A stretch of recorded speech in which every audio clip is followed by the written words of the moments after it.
Well, for those of you, we'll go ahead and get started. For those of you who are new to webinars, there's a section down at the bottom of your screen. If you've got a question, you can put it, whether it's in the chat section or the question section, and I'll come back to the questions at the end, time permitting. But assuming everybody can see the presentation, I'll go ahead and get started. So, why are we here today?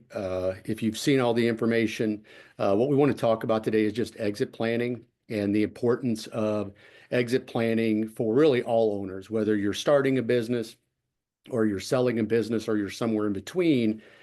Having that idea of what your business is going to look like and what the plan is going to look like is really important. So what we're going to focus on today is really that process that you use as a business owner to grow the value in your business, to drive your profits, to align your business with your personal goals and those financial goals to the business. I want to also point out that as a focal point coach, I'll get into that in a little bit, but we partner with EPI, which is the national leader in exit planning. It's the Exit Planning Institute. So it's really a strong alliance between our two companies, and it's really started out of a need where, as coaches, we saw these huge opportunities where business owners weren't prepared to sell and therefore weren't getting the money that they were looking for from their business. And so as a coach, that's something, or as a success coach, that's something that I wanted to work on. It's something that I feel passionately about. So a little bit on me. Go to the next slide here. But I'm Brent Rasche. I'm a focal point coach. I'm president of Strategic Pulse Management Services, and I focus in on helping businesses really on that journey that I call good to great. But you've got a company that's good and they want to do more with the company. Maybe they want to expand and they grow. As a business coach, as a business advisor, I partner with them on those goals. I have 25 years of experience in global executive roles, traveling the world, getting to work with businesses of all sizes, developing teams, working on really difficult projects to make sure we were growing businesses. So as a coach, again, I focus in with my clients on strengthening leadership team, trying to understand what it is that the business owner is maybe struggling with. Maybe it's sales, customers, those types of things, and then ultimately putting a strategy together for that. So why are we here? I would hope it's because you care about your business and the future, not only for you but for your employees.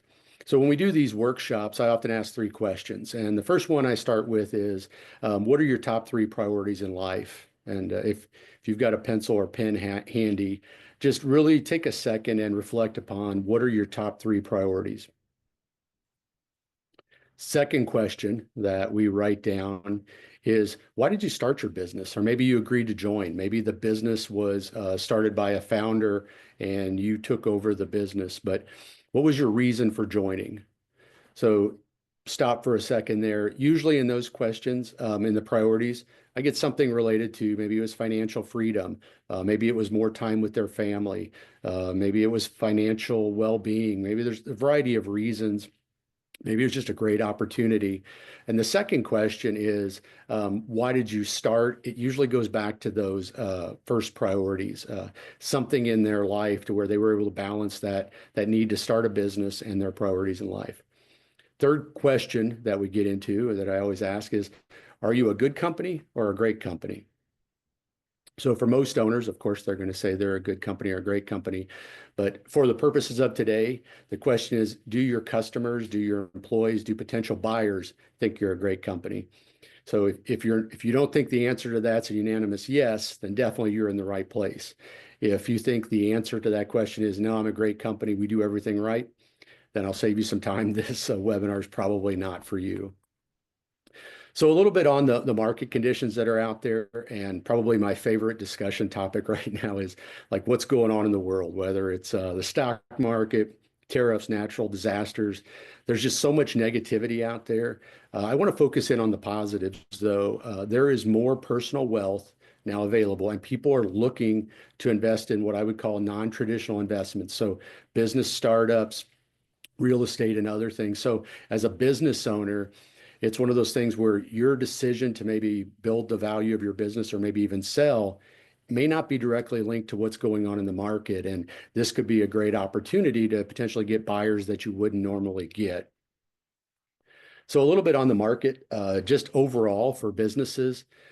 This is every time I read this slide and go through it and look at the data, and it hasn't changed. It's been this way for a couple years, but it's eye-opening to me. So I want to start with the first one, baby boomers, and you guys know who you are. You own 65-ish, 70% of the private businesses in the US. Between 80 to 90% of their wealth is locked in their business. So you're a private business owner, you own 70% of the businesses that are out there, and most of your wealth. So that means very little retirement. Everything hinges upon the success of your business. Overall, that's about 4.5 million businesses for about 10 trillion in wealth. So if you go to the gray box off to the right, if you can see that, 76% of owners plan to transition over the next year. So that's roughly 4.5 million businesses and over 10 trillion in wealth that are looking to transition. 49% of those people have no transition plan. So that's half of the people, the business owners that are out there. They don't have a plan to sell their business. So when that time comes, they're just going to sell. Another staggering statistic that I always run across is 70% of businesses that go on the market don't sell. So if something happens, the owner's interested in selling, they can't find a buyer. And again, we're talking about all sorts of businesses, whether it's a small construction company to maybe a retail outlet, but 70% of businesses out there that are on the market don't sell. So the last piece on there is really that generational one that I think we all know, but only 30% of family-owned businesses transition to the second generation, and only 12% transition to the third. So that's a staggering statistic. And to me, it's really one of those that's, I'll say, unnecessary. There are enough resources and support out there for families that are looking to transfer that business to the next generation that they could be leaning on to really increase that success rate. So again, as we get into this presentation, starting with the end in mind, what are you looking for from your business is really important. This next slide just talks about the difference in generations. So at no time in history have there been so many different generations working in the workforce. So the ones today that are common, and this will change over time, but traditionalists, baby boomers, Gen Xers, and millennials. And I think the key thing to remember is that each one of these generations is uniquely different. And that as a traditionalist business owner, if you're selling to a Gen Xer, what a Gen Xer defines as good, or maybe as a turnkey business, is going to be much different than what you defined. Maybe it's a baby boomer selling to a millennial. Again, what a millennial's looking to buy and what a baby boomer is selling could be very different, and how they look at value of the business is very different.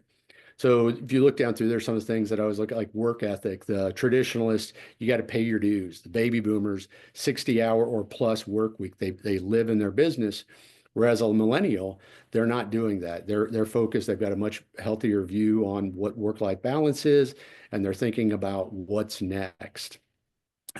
Think about core values, all those different things. And the point on this slide is not necessarily pick on one group, but it's to recognize that the groups are very different. And that as a seller, if you're selling, you have to think about the buyer's point of view. So as a buyer and you're buying a business, it's your money. You're wanting something. You're going to buy what you want. So as a seller, you have to position your product as the buyers want. So just a few more fun facts on state of owner readiness. 99% of owners, so we do our polls and we talk to business owners that are out there, 90%, 99%, 100% of owners agree with the statement that having a transition strategy is important to both my future personally and the future of my business. So I know I need a strategy. And yet, the very same people that we're talking to, when we look statistically, 79% of owners out there have no written transition plan. Roughly 50% have done no planning at all for anything related to their business or what they plan to do after their business. 94% have no written personal plan at all related. So again, statistically, 80 to 100% of people don't have a plan. So why now? So regardless of where you start, time is your friend. The more time you have, the more successful you can shape your business and get it ready for sale. And as a advisor, I'm always talking to owners. This is not something that you want to get into and just say, hey, in 6 months, I want to sell. This is something where you want to be thinking about it years in advance to get the kind of results that most owners are looking for. So I want to get into some of the challenges, reasons why not. So if you're a business owner, what are some of the things that you run into that concern you? So when we talk with owners, first challenge is really just general uncertainty, but I don't know where to start. That could take different shapes of like, hey, I'm just so buried in my business. I feel trapped by my business. I don't even know what's next. I don't think about that. I come to work every day. I run my business. I grow my business. I'm not really thinking about what happens after my business. It's not a priority. I have other things to worry about. So I'm not thinking about selling the business. And the last one is just misinformed. Maybe they had a friend that sold their business and they sold it in 3 months and it worked out great, at least their definition of great, but that's not the reality. So making sure that you're getting good advice and you're talking to advisors, just understanding again what's the potential for your business is really important.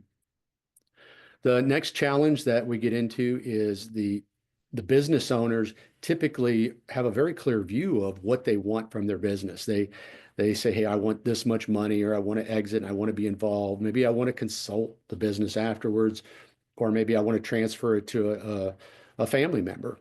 But things happen, and that's the world we ended in. So statistically, 50% of owners, when they go to sell their business, they're not selling it on their terms. Those things that they wanted aren't realistic. So why?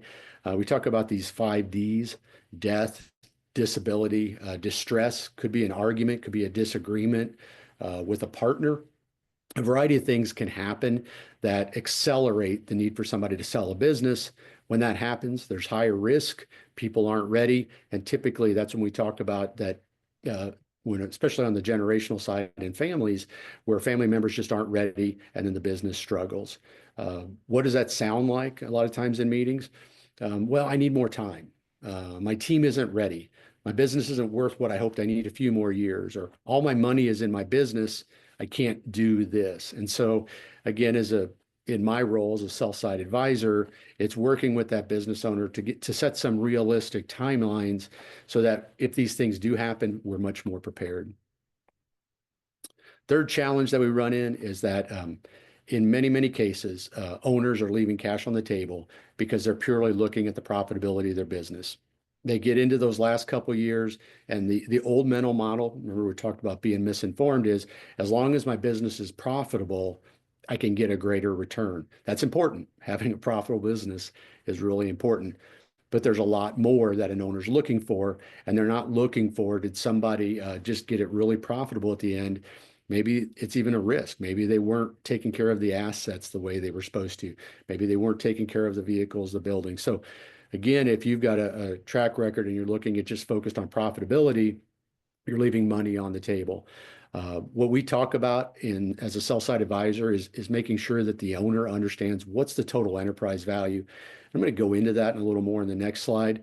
But things that we're looking for is the business overly dependent upon the owner just to run the day-to-day? Are they overly dependent on the owner to grow the business? Well, the owner takes care of all the sales, or the owner takes care of all the quoting and growth. Those are signs that the business has potential risk to it. Lack of documented processes, or the documents that do exist, kind of the owner's manual, so to speak, is outdated and old.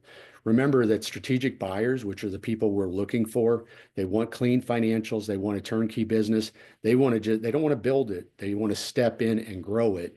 And in many cases, the high risk comes in when a strategic buyer, our new owner, has to come in and rebuild the business just to be able to put it in a position where it grows. We're going to get into that in a little bit.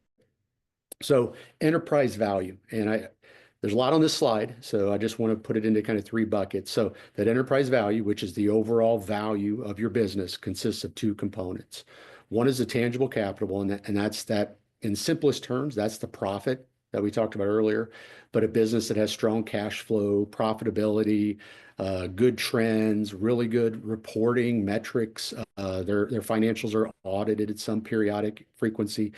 From a physical asset, so things you can touch, or working capital, the equipment, the real estate inventory, things that are much easier to value go into that tangible capital side. On the other side, you'll see it's that intangible capital. And I always put the risk up there because the financials, we can usually get those to where everybody's pretty much agreeing on what they are. It's the intangible side that provides the greatest risk.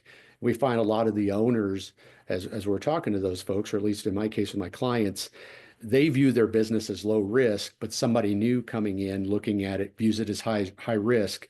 That's where the emotion comes in and a lot of the challenges.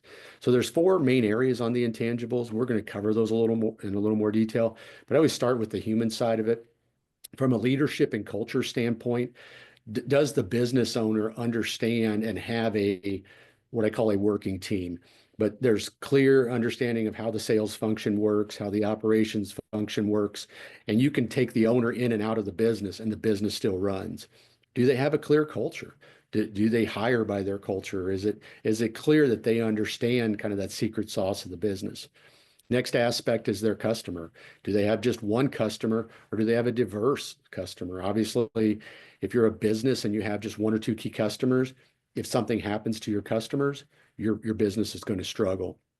Recurring revenue, is there some amount of money? Is there 20,000 a month or some money coming into your business that's recurring, that regardless of what your projects are doing, you've kind of got that overhead covered for your business, and you've just got that nice recurring money. We can touch on that a little bit later. Structure, just your systems, organization, how you look, who does what work. CRM, we talk about the customer systems that are out there, ERP systems, but just the overall technology. In many cases, when we're talking to clients or I'm talking to them, that we don't do that. We're just learning emails. Those are things that's where we're at, but we can fix those things relatively quickly and advance the technology of a business to where it's much more clear or apparent to a potential buyer. This is how the business runs, and these are the tools they use. Last one on there is the social side, but your reputation. Do you have a bunch of negative Google reviews? Are there other things going on out there socially that, from a business standpoint, maybe you've got high turnover, but we want to understand those things and fix those and where we can. And then strategic partnerships. What does it look like with your suppliers, with your customers? Are there good relationships there?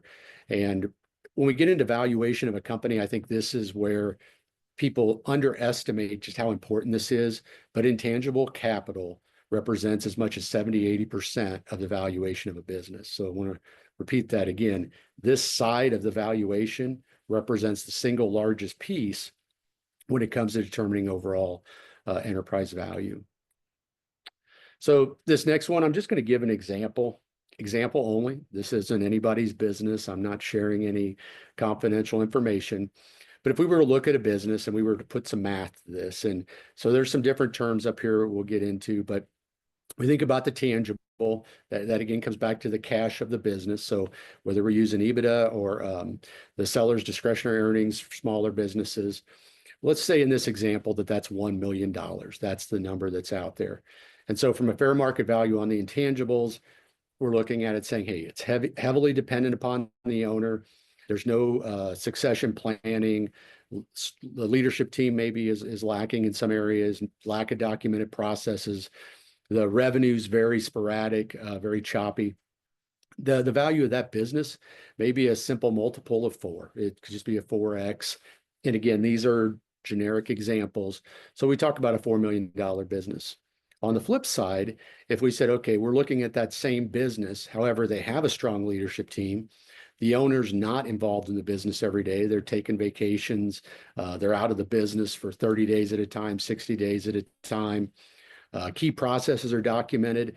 They know if they want to increase the business, they know what levers to pull. They know what their marketing looks like. They know who their target clients are, but they have very repeatable processes. That's a higher multiple. So in this case, again, it's an example, but this business might be worth 50% more, from 4 million to 6 million, just by having those key intangibles in place. So again, if you want to throw some questions in there, you can throw some questions in the chat and we'll get to those at the end. But this is an example of how significant it is. And so when we're talking with owners, I mean, it's like, hey, I can't afford to hire a sales manager. I can't afford to hire a operations manager.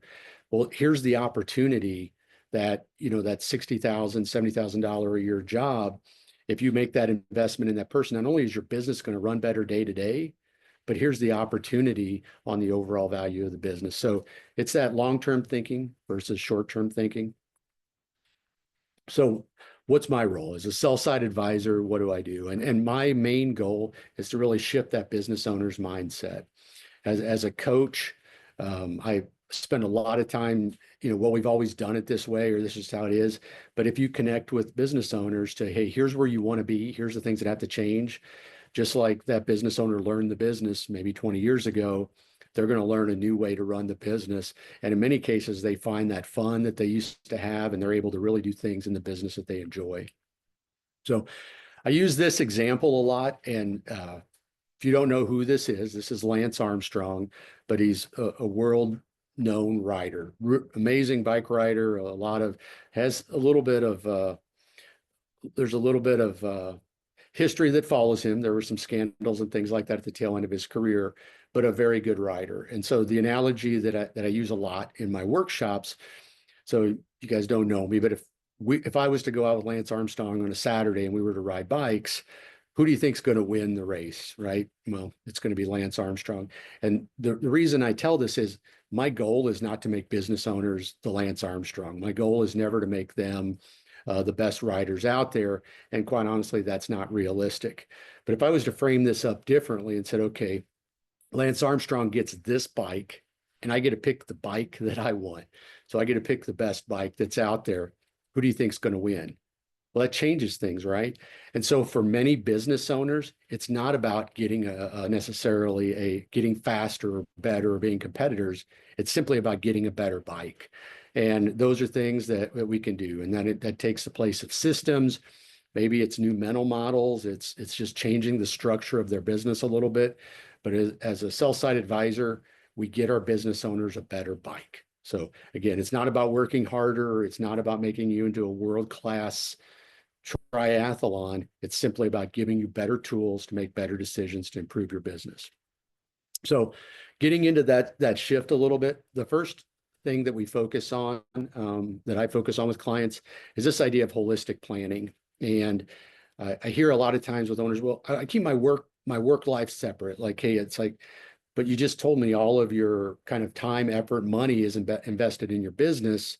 Well, that's not realistic. So as a sell-side advisor, I start talking with the business owners and the clients about, okay, what are the needs of your business, but also what are your personal financial goals? Like, what are you looking at overall in your overall wealth? And that involves a lot of feedback from other stakeholders in our clients' lives as well. But it's this idea of holistic planning. So we have two concurrent paths. We've got the business and what we're doing there, but we're also lining that up with the personal goals of the business owner. In many times, many instances, as I'm talking to clients, it's the first time that anybody's really ever asked them about what are your personal goals. And so it's amazing the emotion, just some of the discussions we have and the connections we have of, hey, here's what I really wanted, and I haven't thought about it in 20 years. And that's always a point of pride for me, is to see that light glimmer in somebody's eyes about, hey, what could be, why I did this to begin with, and what it could be. The last one on here is it always makes me a little disappointed, but it's a real statistic. 70% of business owners regret selling in the first year. I want to repeat that again. 70% of business owners regret selling their business just 1 year after the sale. And there's different points of view on why, but my belief is for the first time, the business owner had time to think about their business. They weren't working in their business. They were taking time to think about their business, and they start thinking about all the things it could have been. If I have done this, if I had done that, and that usually feeds the regret side. So we talk about that. We talk about, hey, if you could do anything and you could wave a magic wand, what are the things you would do in your business now before you sell to make sure we're managing that on the back end? So when they do sell, that there's realistic expectations and that owner doesn't have that regret. Next side is just this idea of that exit planning is something separate. No, it's not. Exit planning is a business strategy. And I think historically that was something that a lot of people struggled with is, well, hey, I don't want people to know that I'm thinking about selling my business.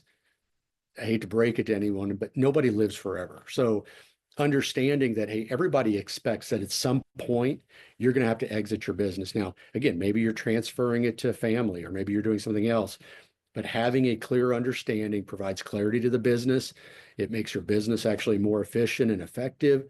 So combining those two is really powerful. We get into the four intangibles that I talked about earlier, that idea of customer, structural, social, making sure we understand those various things that are out there. This other one, and I always struggle on how to write it, but making the common but very unintentional behavior very intentional and deliberate. So what do I mean by that? Oftentimes, as I'm talking to a client, they say, hey, here's our secret sauce. We do this, I do this, or this is how I win the big jobs. This is how I sell. It's very common to the owner, but nobody else is aware of those things that they do. So working with them to say, hey, how do we make those very intentional? Those are things that separate you, that set you apart, that help you compete at that level, that made you very successful. Let's capture those, build those into your culture, make sure that your employees are aware of like, hey, this is what makes us special and different as a company. So again, just making that unintentional stuff that you do very deliberate and part of your culture. Last one, simplify the process and really establish what that roadmap to success looks like for your business. So maybe it's a 5-year, maybe it's a 10-year plan, but understanding what you're looking for long term, backing into that so we can start putting together those key milestones. So again, it's not just about your business income and your profitability. It's about building that structure in your business that makes it much more attractive to a potential buyer. Third thing we get into is this idea of a common framework. So I'm going to touch on that here in a second, but the idea is that from a value acceleration or from a value development standpoint, we want to deploy this methodology, and we use the Exit Planning Institute's process, and we'll show that. But we use it because it's a proven process. It really focuses on the value of business. It's fairly easy to deploy. It's easy for individuals to understand, and simplicity, clarity leads to success. So a little bit on the methodology. So a little bit of an eye chart here, but this describes at a high level what that 90-day process looks like when we work with our clients. And I talked about this idea of like an annual strategic plan, but for what we're talking about here, we're breaking it into the quarters, and 90 days is really a good time frame for most businesses to set goals, put things together. There's always going to be something changing, but not a lot changes. But we can focus on those goals, execute them, and then reevaluate it 90 days, and just keep our eye on that long-term goal, come up with another 90-day action plan, and keep working. So a little bit into the details. Overall, we start with discovery. It goes back to establishing what's the baseline, where are we at today.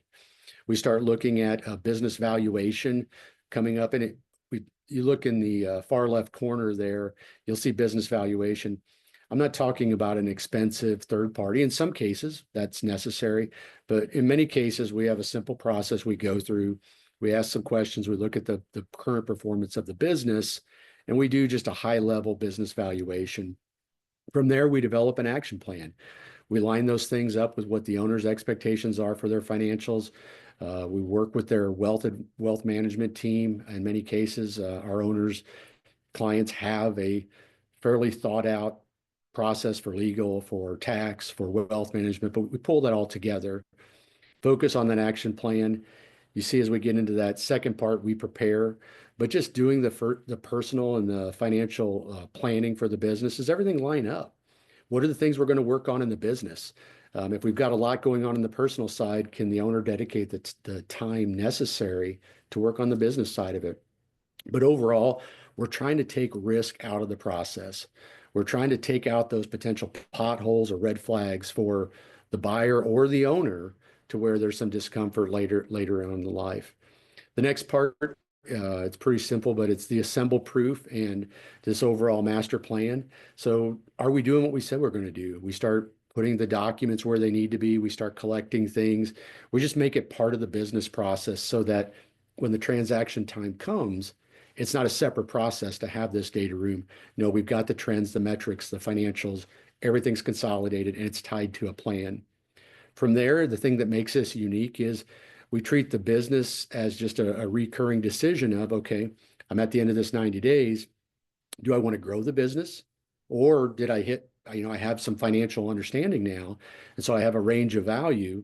Maybe it was there. Maybe the business had a stellar 3 months, and the business is ready. So then it's a conversation of, yeah, let's start the process and start looking for potentially some strategic buyers. And again, there's all sorts of buyers out there, and it's a separate conversation, but that's a decision point with the business. And with the owner, it provides that clarity to where, okay, do I want to sell or not? Oh, I don't. I want to grow it. Okay, fine. We're good again for another 90 days. And we just keep reiterating that process. Once the process is in place, it starts to sustain itself. There's some caveats in there. We talk about the de-risking stage and strategic plan. If the owner says, hey, there's no way I want to sell for the next 5 years, well, then the strategic planning looks a little different, but we still keep our eye on what that long-term goal is for the business. So the 5 core concepts that are in that model. First one is clarity. We're going to touch on that a little bit. It's that 3 legs of the stool. Next one on there is the process, but we're going to talk through just as a company grows, how that value of the company matures. We're going to touch again on those four intangible capitals. Relentless execution, which is something that I guess that's one of the things that I really focus on is if you're committing to doing this, because this is hard work, if you commit to do it, we need to focus on that, and you've got to set the time aside. And so I work a lot with owners who are saying, hey, I'm too busy to work on the business. We create that time. And the last part is just aspiration. I touched on it earlier, but dreaming a little bit with the owner. Where do you want to be in 5 years, 10 years? What would your business double the size? You'd like to acquire other businesses, but working with the owner to understand what those long-term aspirations are is really important. So a successful exit, it has 3 legs. And this process or this thought process goes throughout the business, whether it's a 5-year plan, 10-year, or a 1-year plan. But our goal is to maximize that transfer value of the business. So here's where it's at today, and in the time frame that we've allotted, how do we maximize that overall value? And we'll say it starts there, but it's that basic, but it's so important of how do we get the most out of this in the time that we have to focus on it. We ensure the owner is financially prepared. Again, we work with the various advisors. We partner with them to make sure that hey, the owner has what they need. They understand their tax implications. They understand the strategy they're doing and the risks, rewards associated with that. Last one, coming back to it again, is there a plan for what's next? We have to make sure when we go through this process that if there's a potential for any regrets on the owner, that we've talked about those, they understand, because it is a big deal. I want to say that again. It's a very big deal to go through the process to sell your business. It's emotional. There's a lot of thoughts, but the more the business owner's prepared to think about those things after the sale, the more it becomes a fulfilling and it's a point of pride. They're excited. They're happy about it. So again, a lot of things have to come together to make that happen, and that's what we focus on. So it touched earlier about this 5 stages of value maturity, and I want to spend some time here, but remember we talked earlier about having 2 paths, this idea of like personal wealth and business wealth. So if you kind of focus on those 2 lines that are there, in the middle, you see those various steps. First one, it's pretty easy. We want to identify. So what's the starting point? Understanding what the business is worth today. And we go through this a lot, but what an owner, that's no big deal, can be a really red flag to a buyer. So we want to call those out and just make sure that the business owner accepts that risk of, hey, if you don't want to fix this, we understand that, but that's going to be a huge red flag to a potential buyer. So next phase is once we agree on all of those things, we focus on protecting, but really reducing the risk. So between now and then, whether it's legal, maybe it's bad debt, maybe there's some laws, maybe it's bad Google reviews, but what can we do to reduce the risk so that it's not a situation where there's all these red flags at the point of the transaction, but that from an owner dependency standpoint, again, the business is running on its own, the leadership team's in place, and it's ready to go. We focus then on building the value. What are those areas that we want to focus on, and how do we make sure that we're growing those?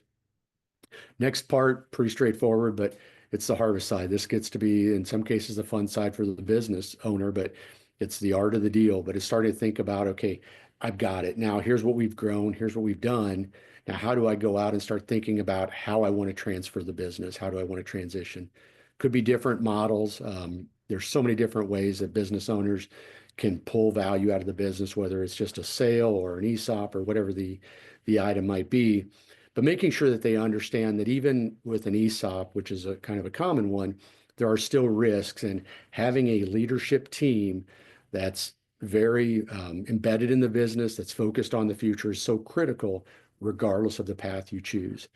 Last part on there is just managing it, working with the owner to protect their wealth, making sure that their financial advisors, wealth managers, lawyers, CPAs are focused in and they understand what's the timing, what date do certain payments occur, can we time those from a tax standpoint, but whatever those items might be, we have to manage it. So again, from a question standpoint, if there's anything you want to put in the question section, we'll get to those at the end.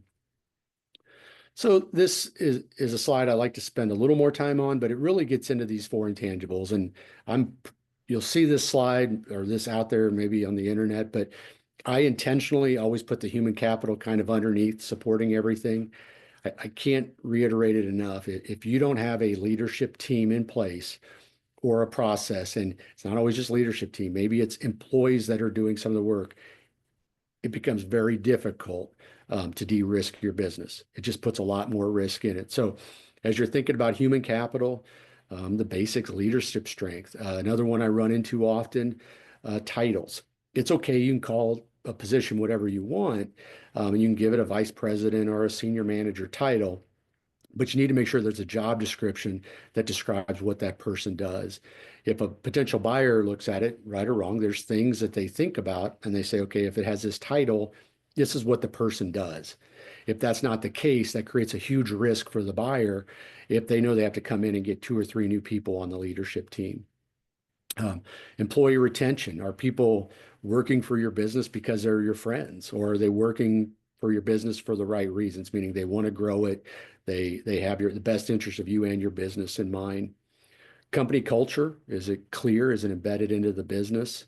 Next one on there is the customer capital, but understanding just from a customer standpoint, are we all in one customer? Do we have 10 customers? Like, what does our overall customer base look like? Are they loyal? Have they been with us for a long time? Are they diverse in the products? Recurring revenue, we touched on that earlier. One that I touch on quite a bit is this idea of a net promoter score. But simplest way, it's like, what do your customers, what do your employees think of your business? What does the community think of your business? And we go through a process, but we're looking for these positive net promoter scores. And in many cases, that's an area for us to focus on when we find out that maybe from an employee standpoint, we don't have a positive net promoter score. Structural capital, that's your systems, your processes, how you're organized, how you manage your data. If we start looking at trends, can you show any data? Can you show how your business has been performing for the last 3 years? And not just tax statements, but actual operational metrics, the number of customers, how many customers you've added, how many you've lost, those types of things. And the last one there is just your social side. But we see this a lot, and maybe that's the name of a business, but the business name itself isn't protected, or it's out there, and so as a potential buyer's looking at it, something happens on the social side, reputation in the community, maybe it's unfavorable. So again, we want to understand what those things are and expose them. I use the term sometimes reverse due diligence, but identify those early and understand them and be able to speak to them and not get into a situation where, well, yeah, or you need to understand this. No, the potholes are what they are, and in the eye of the buyer, we have to address them. Touched on it earlier, my favorite, relentless execution. But once we have that clear vision, it really comes down to aligning the team and accountability. If we say, hey, here's what we're going to do, and we put these plans together, as leaders, we have to execute on those plans. And in this case, I use the term rhythm, but it's just what's that meeting cadence, whether we're touching base weekly, monthly, quarterly, but working with the business owner to just keep touching base. Are we following the plan that we set? Are we getting the results that we were looking for? Do we need to adjust? Things are key. Little graphic down at the bottom. I see this a lot. I need to probably find better ways to show it. But so many businesses have a good strategy. I'll ask the question, tell me about your strategy, and they'll pull something out. And then we start getting into the details. So what has to happen this week in order for you to hit that strategy? Now, we don't look at it that way. Okay, well, what has to happen in the next month to hit that strategy? Well, we don't look at it that way, which again goes back to, if I'm a buyer, that's a huge risk. there's no plan to actually hit the goals. It's left up to chance. Last one is that aspirational side, but success just isn't financial. There's so much more to it, and we have to uncover that. As owners or those who are on this call, you recognize it means a lot more than money. You put so much heart, your soul into this business, so your legacy is important. The name of the business could be important. Relationships with employees, how you're looked at in the community and the perception of the community. All of those things are very important. And lastly, it's just your purpose. So while you were working on your business, that was your purpose. What's your purpose afterwards? Maybe you're going to serve on a board of directors. Maybe you're philanthropical and you've got some ideas on, where you want to volunteer or things you want to donate money to. So having those things clear helps us so much in the planning process. So again, going back to, I'll reiterate, start with the end in mind. What are you looking for from your business? What are you looking for from your life? Line those two things up. So putting this into action, we talk a lot about this next chapter. So what's next? All right. So putting this next chapter vision together, and I'll go into a little more detail, just on these enterprise values, like what's your business worth? It starts with the simple ones, like, hey, we just need to understand where some opportunities are. And as you get closer to a transaction, sure, then there's time to bring in a third party. But a lot of owners are reluctant to start something because they think it's going to be expensive. That's not the case. In many cases, we can do some simple assessments, identify some areas, and really start going after some big value items. This 90-day plan, we talked about it, is just what are we going to do in the next quarter? How are we focused? What are we working on? And the last part is this mental model of, okay, the business is where I want, or no, it's not. We're going to grow or exit, and we're going to just revisit that every quarter. And it really helps with the owner and anxiety and like, what am I going to do and what's going on in the outside world? That stuff doesn't matter. It's just you're looking at your business, you're growing. Where do you want to be? Okay, we want to continue to grow. And so from a stress standpoint, anxiety makes it fun again. So if I'm working with a sponsor or others, this is where I would talk a little bit about that. But for today, I'm just going to say the trusted advisory team. This doesn't happen alone. And so as you built your business, you connected with lawyers, you've connected with CPAs, FPAs, wealth managers. All of these people played a significant role in your business, and they want you to be successful. And as a sell-side advisor, I work with that business owner to figure out who those people are, and we get them together. And again, it's not just depends on the transaction. It doesn't have to be a regular thing. And as we get closer, you start amping that up. But putting those timelines together so that everybody understands how they contribute, so that as a business owner, you're de-risking your side as well. And you have those people that have your best interest in mind that can give you advice, can be open about, your future and what they see, and they're going to be there to support you. So I always tell like business owners, you don't go this alone. It's a lonely path. Find those people, those trusted partners, and bring them in early. So that next chapter vision, just the key things that we go for is what defines real success for that business owner. And if you think back to where we started, like what are your priorities in life? So if it's your faith, if it's your family, if it's your friends, travel, whatever those priorities are, they should show up in what real success looks for you, not just your business income. What does life look like down the road? Again, it could be 10 years down the road, but what are your passions? What do you look, you've worked so hard to build this business. What does life look like? What did your earned out look like, right? You work so hard. So now what's your reward? What does that look like? What's non-negotiable? We get into three types of buyers a lot of times, but some business owners, it's like, I know private equity, yes, I'll get my money, I'll get it fast, but I'm not going to get necessarily the money that I'm looking for. But what's the type of buyer I'm looking for? Maybe it's somebody in the community or the family, but what are those non-negotiables that are very important to the owner that, hey, this is what I believe. We get them on the table so we understand what those potential things would create in the decision-making process. The idea of getting what you want when, a lot of owners, hey, here's what I want. Okay, well, what's our time frame? Well, I want it in 2 weeks. Well, we want to be realistic, maybe, but it's going to be very expensive to do it that way. But lining up what the owner's looking for and the time frame that they have to accomplish it in. Lastly, just writing a plan down, putting the plan in place so everybody's on the same page, everybody understands what their roles are, and they're working on the same thing. Going back to this slide, and I just go back to that yellow star, I want to reiterate over and over that this idea of like a business valuation, especially early on in the process, doesn't have to be an expensive action. There's things you can do to understand that the value of your intangibles and where the risks and opportunities are, so you can start to focus in and have your team focus. So instead of the short-term value and the month-to-month profitability, they're thinking about the long-term value of the business. So in that business valuation, just the key components we talked already, but that intangible versus tangible, tangible's usually pretty easy to get. Sometimes the financials aren't as clean as we'd like, but on the intangible side, starting to get into that process, understanding from the owner, hey, here's where we're at today, range of values. Where do you want to be? What are those range of values? Getting into the valuation of the intangibles. So from a human capital standpoint, what do we look at when it comes to overall valuation? Is that worth 500,000 on the overall value of the business? Is it worth 300? And what are you willing to invest to get that type of return? Working with that team, again, we mentioned that earlier, but understanding from a wealth standpoint, profit standpoint, your values, like what are the gaps that are in there and how do we close those, and which ones, some may not make sense to close financially. It's just not worth it. What are the ones we want to focus on and going after that? So from there, we get into that areas to work on. Second part of it, we talked here is just this action plan.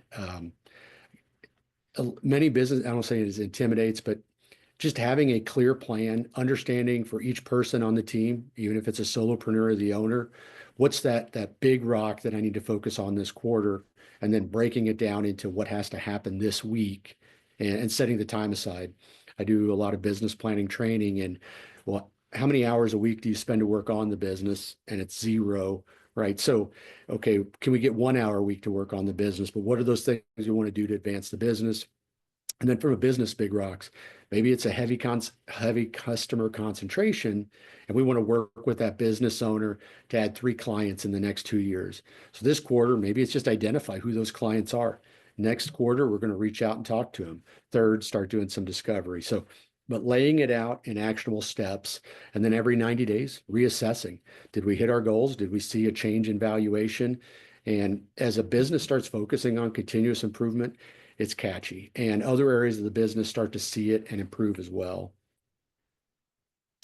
Next slide on here, we talk about just this focus on the now. So driving profits and the value today. This value acceleration methodology we talked about, it's a proven process. And it just really focuses in on your growth of your business and those intangibles versus the overall profitability. And we see that a lot.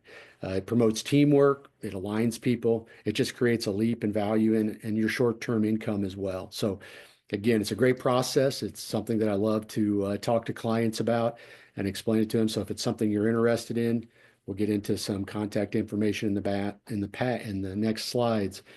But understanding if you want to grow your business, this is a proven process. From an overall education standpoint, there's a lot of information out there. So if you Google exit planning, you'll find this information. Focal Point has a wealth of it out there on our websites. I've got my own website as well with links to these various places.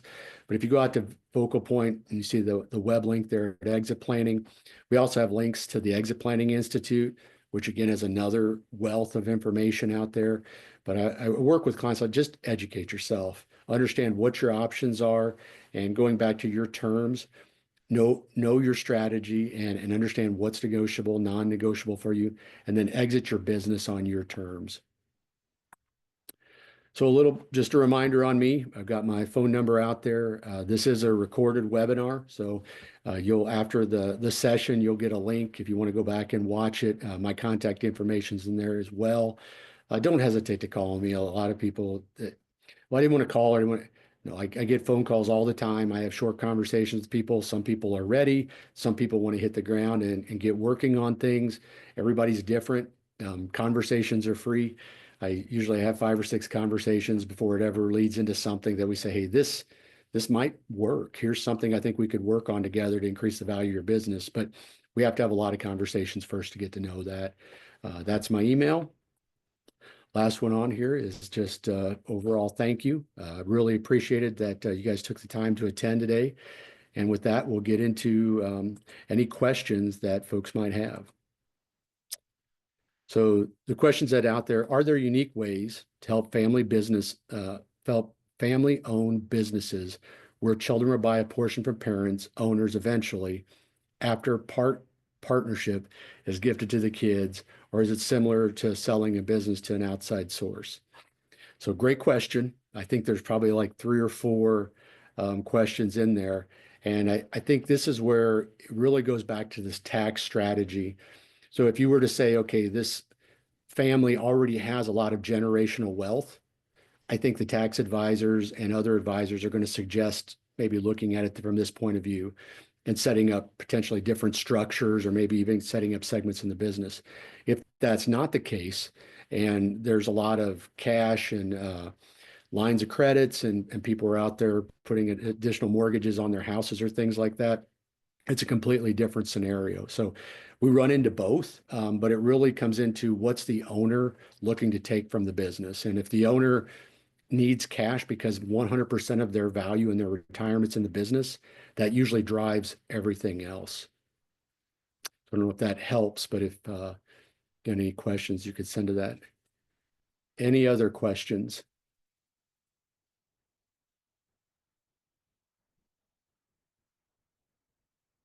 So again, if this was helpful or you'd like to hear more, I do these webinars from time to time and do them in person as well. So if there's something that somebody wants to talk about that's specific, we can definitely put something together that's specific to a particular business or industry and have that discussion.